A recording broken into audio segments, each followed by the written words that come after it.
Hi ICLC. Jack Armitage and I are presenting Pop Live Coding Encounters, Reflections on Practice, written by myself, Sarah Davis or DJ Dave, and Jack Armitage, known as Lil Data, with additional commentary by Gus Lobban from Caro Caro Bonito. Jack and I met a couple years ago and immediately bonded over the area of live coding we found ourselves in. At the time, we didn't quite have a name for it or even a firm grasp on what it was that made us feel like we existed in a unique lane at all. But ahead of this year's ICLC conference, Jack suggested we put some of these thoughts to words, and we began writing about our experience as live code artists in the area that we've named Pop Live Coding. This paper is an exploration into what Pop Live Coding is and what it means to us, through personal reflections as Pop Live Code practitioners. And through this exploration, we hope to open up a discourse on Pop Live Coding. To our knowledge, this is the first paper in the live coding literature to address Pop Live Coding directly, though we hope it's by no means the last. Rather than attempting to survey the field or theorize on the topic, we've chosen to work with the data that we have and provide reflections based on our combined 15+ years of artistic practice. So without further ado, what is Pop Live Coding? Like the term live coding itself, Pop Live Coding can have different interpretations and meanings. In this paper, we offer a working definition to provide a foundation for our discussion and help to frame the ideas presented. However, we actively encourage and embrace diverse perspectives on what Pop Live Coding could entail, as these multiple viewpoints contribute to the richness and potential of this emerging practice. Pop Live Coding is about connecting live coding to new audiences, specifically those with no coding background or even interest in coding at all. It encourages using live coding to create music and performances that appeal to a wide audience, through musical taste and awareness of contemporary currents, through audience interactions centered around entertainment, surprise, and joy, through the accessibility of code as a medium, and through collaboration with non-live code artists. The first hurdles to overcome when opening live code to the general public are the perceptions people have of code, which are often negative, like hackers and hacking, techno-solutionism, tech bros in Silicon Valley, neoliberal capitalism, privacy invasion, surveillance, identity theft, and labor automation. These connotations are in a stark contrast to those that the live coding community actually does uplift and celebrate, like neurodivergence, community, open source, public commons, pedagogy, culture, craft, and art. Also absent from the popular image of code is the long history of code art, aesthetics, and poetry.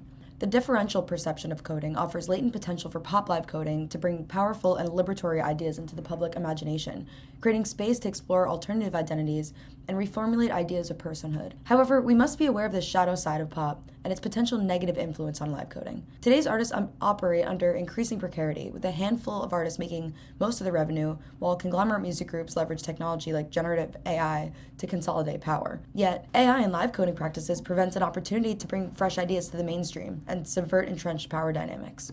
So with this explanation of Pop Live Coding and a working definition of the genre, we're brought to address some important questions. Why did Pop Live Coding take so long to emerge out of the live code scene, and why do we, the authors, participate in it? The emergence of Pop Live Coding as a distinct practice within the broader live coding community has been gradual. One significant reason for its delayed appearance is the diverse range of interest within this live coding community, from poetry and weaving to dance, data visualization, and hacking. Personal motivations also play a role. Some live coders focus on more experimental approaches that cater to their creative pursuits rather than creating music for a large audience. Historical gender imbalances in both the pop and live coding communities have also influenced its growth. Another factor is the historical gender imbalance within both the pop and live coding communities. As with many STEM-adjacent subjects, live coding has been predominantly male-dominated since its inception. In the music industry, women have been urged into roles as vocalists, while men have been encouraged to become producers. Pop also tends to include elements that are inherently humanizing and accessible, foregrounding things like vocals and catchy melodies, elements that have been somewhat antithetical to the foundations of computer music, which often emphasize randomization and other experimental techniques. Unsurprisingly, progress in vocally led live coding has primarily come from women, such as Emma Winston and Melody Lovelace, highlighting the importance of diverse perspectives in the development of Pop Live Coding specifically. Though there are 42 artist expositions in Live Coding, a user manual, only 3 of them mention pop music, and one of them is the second author of this paper. Despite this, we know we're not the only ones interested in pop in this community. There are many upcoming Pop Live coders out there besides ourselves, and Appendix A of our paper is an attempt to provide names and links to some of these Pop Live coding artists. There are 5 main areas we address in this paper regarding our own experiences within Pop Live Coding, and those are performance, studio sessions, production, social media, and music videos. First, let's address performance. Both Jack and I have experience specifically performing to non-live code audiences, which are audiences with no coding background or sometimes no interest in coding at all. The most important thing to remember is that there's no assumption of a base knowledge among crowd members.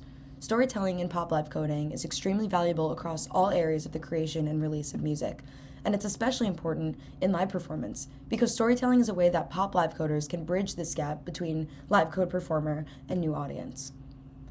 One way I bridge this gap personally is by devoting a part of my performance to explaining to the audience how the code that they're seeing on the screen directly relates to the music that they're hearing.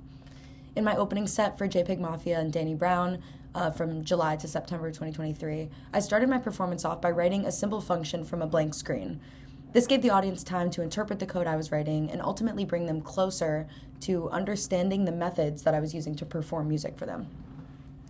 Jack also mentions using methods to connect visuals to audio for his audience, and one way they do this is by beginning with simple improvisation. Jack also mentions physically turning their computer around to face the audience so they can see that the performer is looking at the same window as the audience. Other methods that Jack mentions are writing the BPM as 10,000 and potentially crashing the computer, using a 4-track mixer at the top of the code and allowing people to note the changes in levels relative to the changes in the audio, and also leaving notes in the code for the audience. In studio production with other artists, I tend to approach from one of two directions. The first is by using variability and randomness of the code to inspire the session, which tends to work well since most artists have never seen this type of production before. And the other is by beginning with a skeleton file to cut down on coding time and allow for other artists in the room to create more independently, leaving me afterwards to edit, affect, and restructure what we made in the session more independently myself. Here's Jack on his process in studio production as well. Most of my experience in music production with live coding has been as a solo artist producing my own music. As described in section 3.3.2, I initially wanted to leave doors behind, but I eventually came back for 3 reasons. First, I found composing at a high level with code overwhelming due to the lack of a timeline or equivalent abstractions. Second, I wanted to make use of audio post-production tools, effects, mixing and mastering, to polish the product. And third, it was a gateway back into collaboration with non-live coders. However, my early attempts to combine live coding with music production were also overwhelming due to the tension between the tantalizing possibilities for going backwards and forwards between coding and producing and the inevitable loss that occurs going from one to the other, along with the additional workflow friction introduced. Eventually, I realized I was never going to land on one specific workflow and learned to soften around the idea of each piece of music having a different process. Puzzling away at these tensions eventually led to my debut album, Folder.zip, released on PC Music in February 2019, which I think of as collected sketches exploring the different ways of combining live coding and music production. Along the way, I had also started up picking credits for additional production. There's no live coder credit yet, most notably on track 10 by Charlie XCX. I found sound design to be the lowest hanging fruit for what I could contribute to pop sessions. Focusing on sound design bypassed the high-level composition issues mentioned above, and it was easy for me to use Tidal and Superdirt to make sound patterns that music producers had not heard before, which was exciting for them.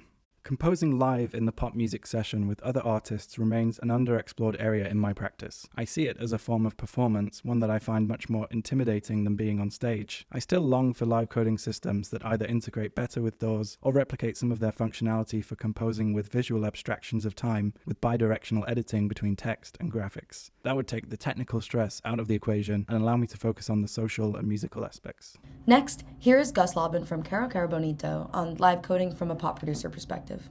I'm Gus Lobban, a member of the band Caro Caro Bonito and also known solo as Kane West. I've known Jack for about a decade, both through our work with the record label PC Music and more generally within London's experimental electronic music community. There's rich potential for live coding in pop music. Live coding is a pathway to real-time sound manipulation, a valuable tool in the areas DJ Dave and Lil Data highlight and beyond. The performance of modern pop, particularly electronic music, is still reliant on direct audio playback and lacks responsive performance options in comparison to traditional instrumental musics. Live coding's low-level manipulability clearly embodies this responsiveness. In pop songwriting and production, where creative reactivity and communication is expected to be notoriously fast, especially at the corporate commercial level, live coding represents a tantalizing alternative to DAW-based editing and improvisation.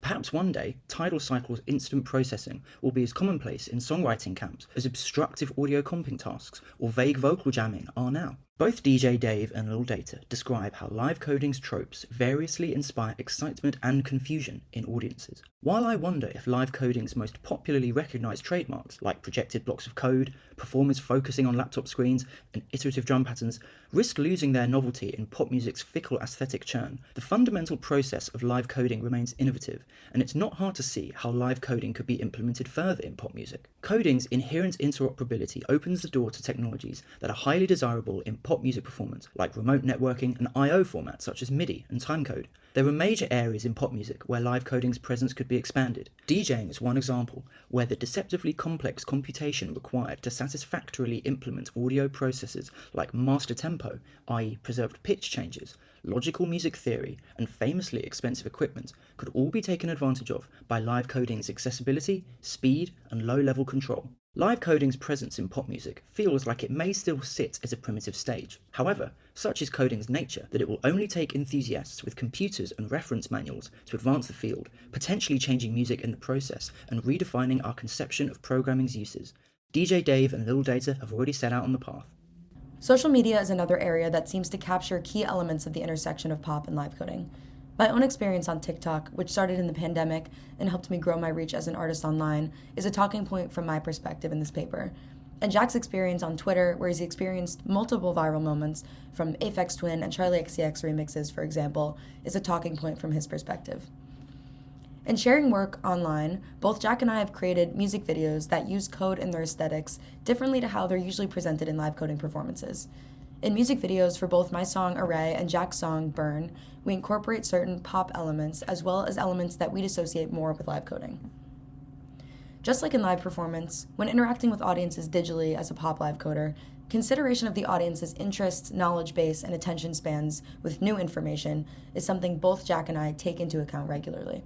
This paper has drawn upon our personal experiences as practitioners predominantly in the United States and Europe, and has sought to unravel complexities that emerge when the worlds of pop and live coding collide. We've offered an initial working definition that pop live coding is about connecting live coding to new audiences, specifically those with no coding background or interest in coding. We've shared insights into how live coding can bring fresh perspectives to pop music and vice versa, both on stage and in the studio, and how it can engage with audiences in meaningful ways. We discuss the delicate balance between this process-oriented nature of live coding and the product-focused ethos of pop music, and how this interplay offers unique opportunities for artistic expression and audience engagement. The role of storytelling in pedagogy emerged as vital in bridging the gap between these two worlds, making the intricate process of live coding comprehensible and appealing to a general audience. We call upon fellow practitioners and enthusiasts to push the boundaries of pop live coding further. By embracing the challenges and opportunities presented by this intersection, we can engage with broader audiences worldwide and contribute to the discourse around live electronic music performance and technology in society more broadly. We encourage reflection on how, as live coders, we project or settle for limited versions of what kind of artistry can be achieved via code. By rigidly defining what live coding is and who it's for, we limit its potential and miss the chance to connect our ideas and practices to new audiences.